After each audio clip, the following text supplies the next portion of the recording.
ସେପଟେ ସବୁ ଅଧାରେ ଅଧାରେ ତଥାପି ମୋ ଜଗନ୍ନାଥ ଅଧା ସିଏ ଏମିତି ଅଧାରେ ମତେ ରଖି ଦେଇଛନ୍ତି। ଦେଖାଯିବ ଯାହା ସେ କଥା କହିଲାନି। ତେବେ ଆଜି ହେଉଛି ବିଶ୍ୱ ମିଳନ ପଣା।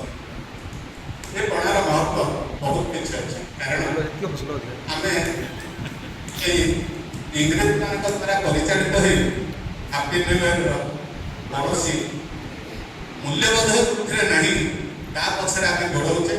କିନ୍ତୁ ଆପଣ କହନ୍ତୁ ଜାନୁଆରୀ 8 ସେଥିରେ କ'ଣ ଆମର ଅଛି, କ'ଣ ଅଛି? କିନ୍ତୁ ଆଜି ପଣା ସଂକ୍ରାନ୍ତି, ବିଶ୍ୱ ମିଳନ, ଏଥିରେ ଆପଣ ଦେଖିବେ ସୂର୍ଯ୍ୟଙ୍କର ଅବସ୍ଥିତି, ରାଶିମାନଙ୍କର ଚଳନ, ଏମିତି ସବୁ ଅନେକ କିଛି ଅଛି। ସେ ପର କଥା।